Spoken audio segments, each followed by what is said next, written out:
अनोखी नदी में परियों का पेड़। बहुत समय पहले की बात है। एक बहुत सुंदर परी लोक में बहुत सारी परियां रहती थी।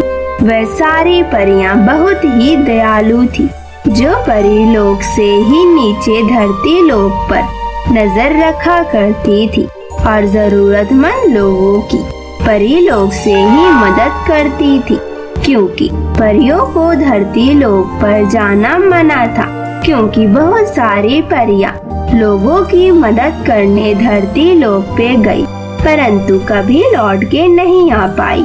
परियों की सुरक्षा को नजर रखते हुए परी रानी ने परियों को धरती लोक पर जाना बंद कर दिया।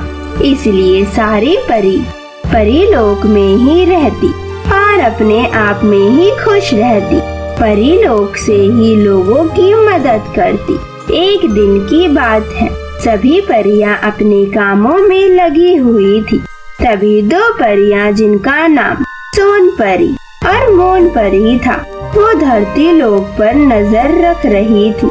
तभी उन्होंने देखा एक आदमी का सड़क पर एक्सीडेंट हो जाता है और उसका जहाँ एक्सीडेंट होता है वह सुनसान जगह होती है, जहाँ दूर दूर तक जंगल ही जंगल होते हैं। परी यह देख के दुखी हो जाती है और सोन परी कहती है, अरे इस आदमी की तो मदद करने वाला दूर दूर तक कोई नहीं है। अगर कुछ देर ये ऐसा ही गिरा रहा तो इसके तो प्राण ही निकल जाएंगे। मुझे इसकी मदद करनी होगी। सोन परी और मोन परी रानी परी से जाकर बोलती हैं, परी जी, धरती पर एक आदमी बेहोश है। हम उसकी मदद करना जाना चाहते हैं, वरना उसकी मृत्यु निश्चित है। रानी परी उनको धरती लोक पर जाने की इजाजत दे देती है, पर उसके साथ रानी परी एक शर्त भी रखती है, तुम दोनों को शाम होने से पहले लौटना होगा। इसमें तुम लोगों की ही भलाई है, क्योंकि तुम लोगों को तो पता ही है परियां धरती पर जाकर गायब ही हो जाती हैं, इसलिए शाम होने से पहले लौट आना। सोन परी और मोन परी रानी परी की सहमति के बाद धरती लोक के लिए निकल जाती हैं। कुछ ही देर बाद वो उस आदमी के पास पहुंच जाती हैं। वह आदमी अभी भी बेहोश ही था, किंतु उसकी सांसें चल रही थी। परियों ने ज्यादा देरी न करते हुए उसको उठा के धरती पे ही एक अच्छे हॉस्पिटल में ले गई। हॉस्पिटल में पहुंचते ही वह आम औरतों का रूप ले लेती हैं।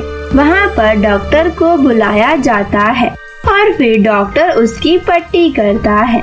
कुछ ही देर बाद उसको होश आ जाता है। सोन परी और मोन परी यह देखकर खुश हो जाती है। वो दोनों डॉक्टर का धन्यवाद करके वहाँ से निकल जाती है। वो हॉस्पिटल के बाहर आती है और अपना अपना रूप ले लेती है और उड़ते उड़ते आसमान में चली जाती है। तभी सोन परी मोन परी से कहती है, मोन परी, क्यों ना धरती पे थोड़ा घूमा जाए, बहुत मजा आएगा। तब मोन परी कहती है, रानी परी ने मना किया है और ये भी कहा है कि धरती लोक पर परियों के लिए खतरा है। रानी परी शाम होने से पहले लौटने के लिए कहा था, ना कि पृथ्वी पर घूमने के लिए मना किया था। पृथ्वी पर घूमना हमारे लिए सुरक्षित नहीं है। सोन परी, ये समझदारी की बात है, बेवकूफी की बात नहीं। तुम समझते क्यों नहीं हो सोन परी? कुछ नहीं होगा, तुम चलो मेरे साथ घूमने। ऐसा बोलकर वो दोनों घूमने निकल जाती हैं। पृथ्वी लोक पर इतनी सारी खूबसूरत जगहों को देखकर वो बहुत खुश हो जाती हैं और कहती हैं, अरे वाह, ये जगह तो बहुत सुंदर है। यहाँ आने से कौन रोक सकता है अपने आप को? मैं तो नहीं रोक सकती हूँ। यह कहकर वह दोनों परियां घूम ही रही होती हैं। तभी वो परियां देखती हैं कि रास्ते के किनारे एक बच्चा रो रहा होता है। तब वह दोनों परी उस बच्चे के पास जाकर पूछती हैं, क्या हुआ बच्चे, तुम क्यों रो रहे हो? तभी वह बच्चा कहता है, दीदी मेरी माँ खो गई है और मुझे नहीं मिल रही है।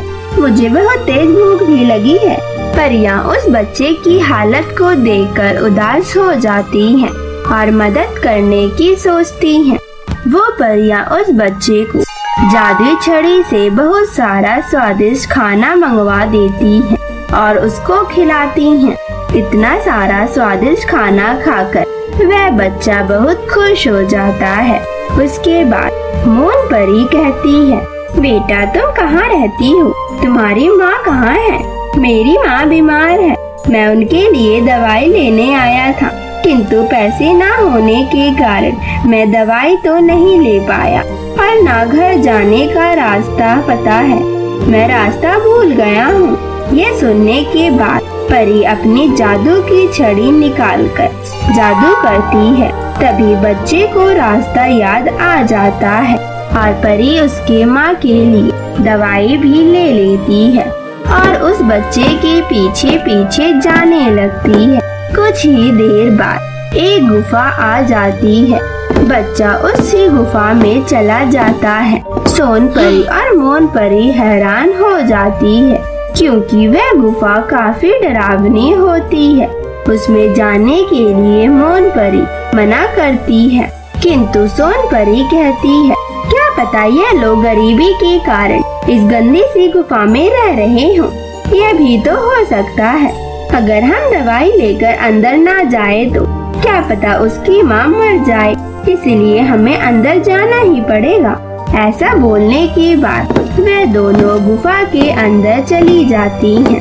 कुछ देर चलने के बाद गुफा खत्म हो जाती है और वो एक कमरे में प्रवेश करती हैं। तभी वो दोनों परी देखती हैं कि उनके सामने एक चुड़ैल अपनी दवा बना रही होती है। यह देखकर दोनों परियों को मानो सांप ही सूंघ जाता है। वो दोनों परियां भागने की कोशिश करने लगती है, लेकिन मानो उनके पैर ही जम चुके थे और वह एक ही जगह खड़ी हो जाती हैं। और तब चुड़ैल बोलती है, तुम दोनों को मैंने हॉस्पिटल में ही देख लिया था। तुम दोनों को यहाँ तक लाने का मेरा प्लान था। आज तुम दोनों को मिलाकर 100 परियां हो गई हैं, जिसकी बलि देकर मैं इस दुनिया की सबसे शक्तिशाली जादूगरनी बन जाऊंगी। ऐसा बोलते हुए चुड़ैल अपना डंडा निकालती है और जादू करने के साथ ही वो दोनों परी एक पेड़ पे जाकर टंग जाती है, जहाँ पर फलों की जगह परियां होती हैं। जब सोन परी और मोन परी यह देखती हैं, तो कहती हैं, ये तो वही परियां हैं जो परी लोक से गायब हो गई थी। उनको समझ आ जाता है कि यह चुड़ैल का ही जादुई पेड़ है, जहाँ परियों का जादू काम नहीं करता है। तभी सोन परी और मोन परी कहती है, इससे बल से नहीं अकल से जीतना पड़ेगा। तभी मोन परी को एक आइडिया आता है। कुछ देर बाद चुड़ैल वहाँ आती है और कहती है, तुम लोग आज मरने जा रहे हो, तुम्हारी कोई आखिरी इच्छा है तो बताओ। तभी मोन परी कहती है, चुड़ैल जी हमारी शक्तियाँ तो यहाँ काम नहीं करेगी, तो फिर हमें कुछ देर के लिए इस पेड़ से उतार दो, थोड़ी देर हम खेलना चाहते हैं। चुड़ैल उनकी बात मानकर उनको आजाद कर देती है और कहती है, कुछ देर बाद मैं यहाँ आऊंगी, तुम मरने के लिए तैयार रहना। जैसे ही चुड़ैल उनको आजाद करती है और वहाँ से जाने लगती है, तभी मोन परी उसे पकड़कर उसकी जादू की छड़ी छीन लेती है और उसे रानी परी की बात याद आती है कि चुड़ैल की सारी शक्तियाँ उसकी छड़ी में होती है। मोन परी उसकी छड़ी तोड़ देती है और चुड़ैल की छड़ी टूटते ही वहाँ चुड़ैल भी मर जाती है और उसके बाद सारी परियां परी लोग वापस चली जाती है।